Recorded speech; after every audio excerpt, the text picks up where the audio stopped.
Well, let me begin by referring to something that I've already discussed. That is, if it is correct, as I believe it is, that a fundamental element of human nature is the need for creative work, for creative inquiry, for free creation without the arbitrary limiting effects of coercive institutions, then of course it will follow that a decent society should maximize the possibilities for this fundamental human characteristic to be realized. That means trying to overcome the elements of repression and oppression and destruction and coercion that exist in any existing society, ours for example, as a historical residue. Now, a federated, decentralized system of free associations incorporating economic as well as social institutions would be what I refer to as anarcho-syndicalism, and it seems to me that it is the appropriate form of social organization for an advanced technological society in which human beings do not have to be forced into the position of tools, of cogs in a machine, in which the creative urge, that I think is intrinsic to human nature, will in fact be able to realize itself in whatever way it will. I don't know all the ways in which it will.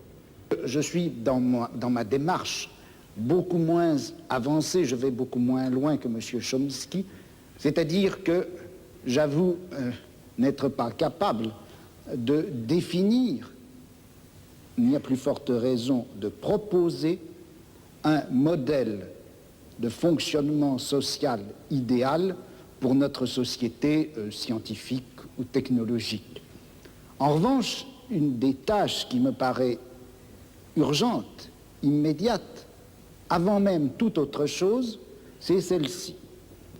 On a l'habitude, du moins dans notre société européenne, de considérer que le pouvoir, il est localisé entre les mains du gouvernement et il s'exerce par un certain nombre d'institutions bien particulières qui sont l'administration, en France on appelle ça préfectorale, enfin je ne sais pas comment on dit ailleurs, l'administration, la police, l'armée. On sait que toutes ces institutions-là sont faites pour transmettre les ordres, les faire appliquer et punir les gens qui n'obéissent pas.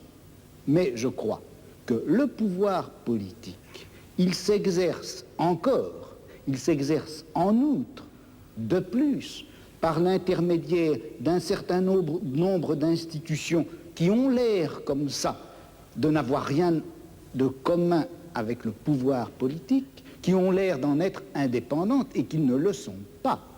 On sait bien que l'université, d'une façon générale, tout le système scolaire, qui en apparence est fait simplement pour distribuer le savoir, on sait que cet appareil scolaire est fait pour maintenir au pouvoir une certaine classe sociale et exclure des instruments du pouvoir toute une autre classe sociale.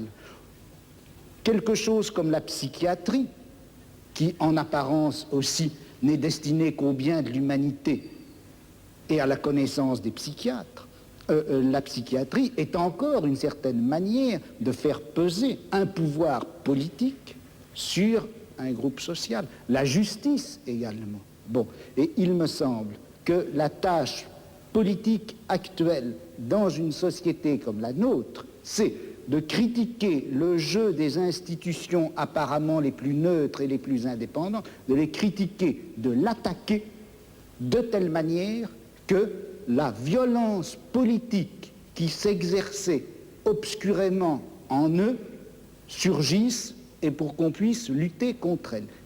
À vouloir tout de suite, enfin si on cherche tout de suite à donner le profil et la formule de la société future, sans avoir bien fait la critique de tous les rapports de violence politique qui s'exercent dans notre société, on risque de les laisser se reconstituer, même à travers des formes aussi nobles, apparemment aussi pures que celles du syndicalisme anarchiste. Yes, I would certainly agree with that, not only in theory but also in action. That is, there are two intellectual tasks. One, and the one which I was discussing, to try to create the vision of a future just society. Another task is to understand very clearly the nature of power and oppression and terror and destruction in our own society. And that certainly includes the institutions you mentioned, as well as the central institutions of any industrial society, namely the economic, commercial, and financial institutions, in particular, in the coming period, the great multinational corporations, which are not very far from us physically tonight. Those are the basic institutions of oppression and coercion and autocratic rule that appear to be neutral. After all, they say, well, we're subject to the democracy of the marketplace. Still, I think it would be a great shame to lose or to put aside entirely the somewhat more abstract and philosophical, if you like, task of trying to draw the connections between a concept of human nature that gives full scope to freedom and dignity and creativity and other fundamental human characteristics, and relates that to some notion of social structure in which those properties could be realized, in which meaningful human life could take place. And in fact, if we are thinking of social transformation or social revolution, though it would be absurd, of course, to try to draw out in detail the point that we're hoping to reach, still we should know something about where we think we're going. And such a theory may tell it to us. Oui, mais alors là, est-ce qu'il n'y a pas un danger? Si on dit qu'il existe une certaine nature humaine, que cette nature humaine n'a pas reçu dans la société actuelle les droits et les possibilités qui lui permettraient de se réaliser. C'est bien ce que vous avez dit, je crois. Et si on admet cela, est-ce qu'on ne risque pas de définir cette nature humaine à la fois idéale et réelle, cette nature humaine cachée et réprimée jusqu'à présent, est-ce qu'on ne risque pas de la définir dans des termes que nous empruntons à notre société, à notre civilisation, à notre culture? De sorte que, est-ce que la notion de nature humaine, vous-même, en commençant, vous reconnaissiez, je crois qu'on ne savait pas très bien ce que c'était que cette nature humaine. Alors, est-ce qu'il ne risque pas de nous induire en erreur? Vous savez que Mao Tse-tung parlait de nature humaine bourgeoise et de nature humaine prolétarienne, et il considère que ce n'est pas la même chose. Well, you see, I think that in the intellectual domain of political action, that is, the domain of trying to construct a vision of a just and free society on the basis of some notion of human nature, in that domain we face the very same problem that we face in immediate political action. For example, to be quite concrete, a lot of my own activity really has to do with the Vietnam War, and a good deal of my own energy goes into civil disobedience.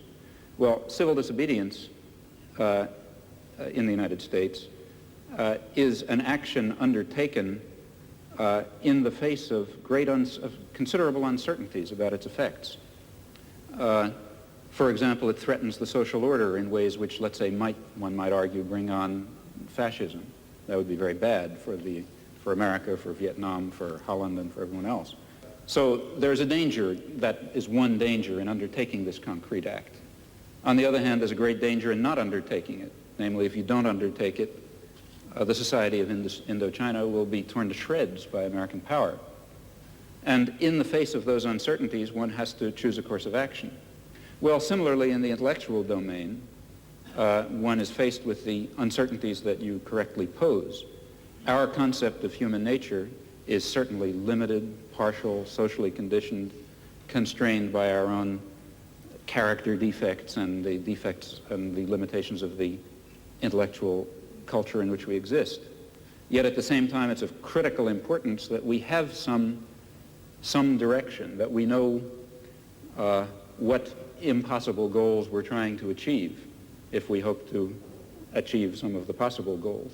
And that means that we have to be bold enough to speculate and create social theories on the basis of partial knowledge while remaining very open to the strong possibility, in fact overwhelming probability, that at least in some respects we're very far off the mark.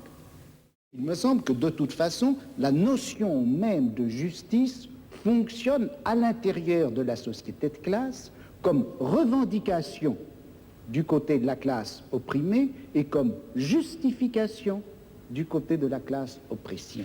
I don't agree with that. Et dans une société sans classe, je ne suis pas sûr qu'on ait encore à utiliser cette notion de justice. Yeah.